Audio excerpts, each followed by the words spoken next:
Once you leave here this evening with your bees, have you got a spot picked out for them in your yard where you're going to take them? Everybody's got it? You know right where they're going? Okay.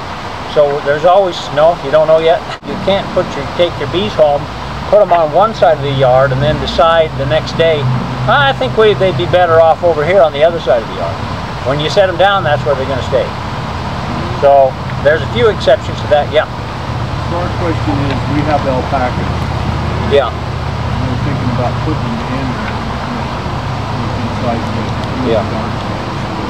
So I'm not sure what. Yeah, I'm not sure what alpacas will do. There's ways you can manage bees in the same place as livestock. Horses will kick beehives. Cows like to rub on them and flip the lids off and knock the hives over. Goats like to jump up on top of them. I got a yard by some pigs, and they get through the fence, and they didn't really do much damage. They tipped one of my nuke boxes over. I don't think they could tip over a wider box like that, but one of the lids is flipped off. So llamas and alpacas, I know of a place, a friend of mine that I set up with beekeeping, he's got a bunch of llamas, and they do fine. The llamas don't seem to bother him.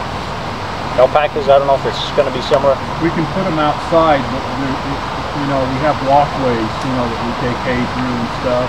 Does that bother them much if you're going past it? So the bees kind of get used to you walking by, but there's going to be that occasion when you've got to get in the bees. So you're taking some honey, you're checking on something, and it's going to stir them up, get mad, and then you're going to need to walk by there, or other people may be walking by, and they're going to be mad. It just depends on your traffic and who the traffic is, whether you want to leave them there. You'll need to have them in their spot before dawn tomorrow morning. You have a deadline, or else you'll have to move them 3 miles for 3 days and then back. So yeah. So when you go to make, let's say you go to make splits next year, you want more than one colony, you want to divide the colony up.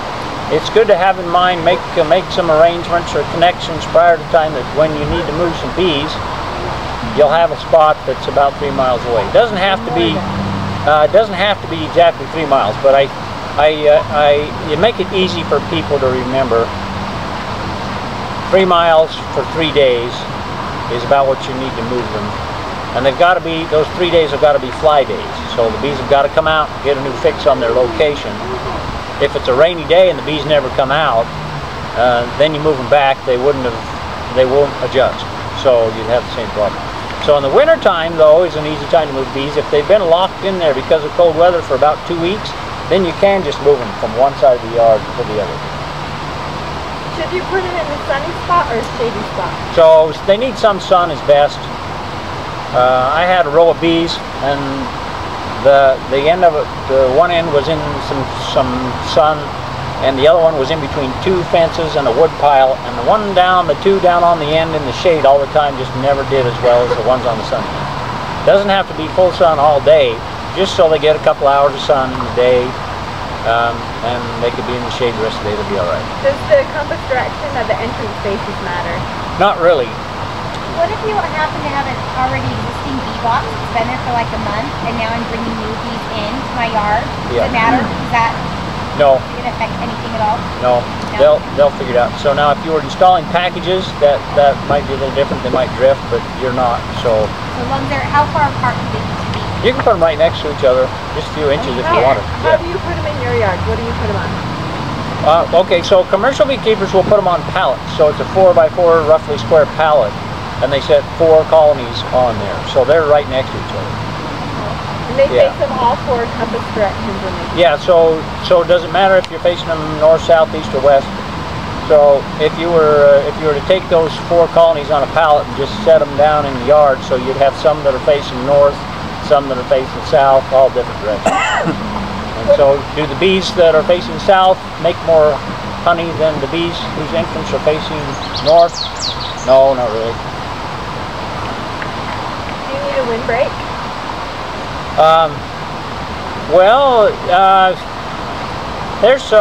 Okay, so I've got a yard that's at the mouth of Hobble Creek, pretty windy there. So I faced the bees west, so the back of the hive was against the wind. But even then it's cold up there, and I thought that's going to be the yard this winter that did the worst. I had the most survive out of that yard than I did in my other. So, yeah, it might not hurt, but does it Does it, in the end, make a difference in whether your hive survives or not? Do you put them somewhere where everyone can see them, or unhidden? Yeah, so your neighbors might be great with bees. They'll see your beehive out there in your backyard and say, oh, good, can we get some honey later on from you? And you'll be thinking about starting up a honeybee. Or you might have neighbors that, oh no, I'm allergic to bees. Are you sure this city's got ordinances for bees? So I found it's best just to put them somewhere where nobody knows they're there. So most cities have nuisance laws, and they're only gonna, if there is an ordinance against bees in the city, they're only gonna enforce it if somebody complains.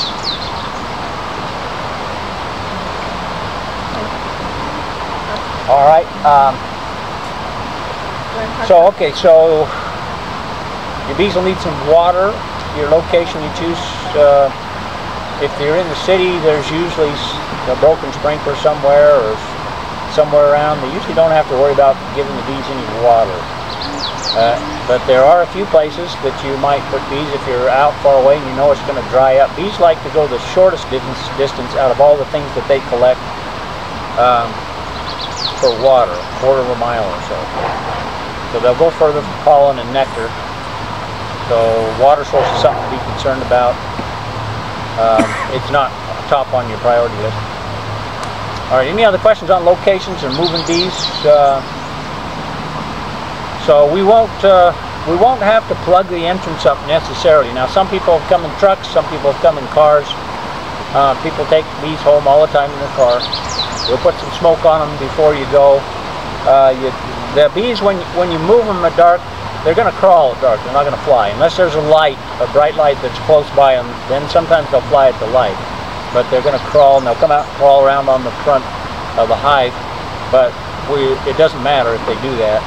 If it's in the back of your truck, it's no problem. They're not going to fly off somewhere. You're not going to lose them. If you move bees right now, and they came out, they would fly off, and they wouldn't get back in as you're going down the road. So we don't necessarily have to tape up and seal up the entire hive completely. You don't want to do that. You want to have some ventilation for them if you're going some distance. If you're not going that far and you're in your car, then maybe we can seal it up completely. They're not going to suffocate for a few miles.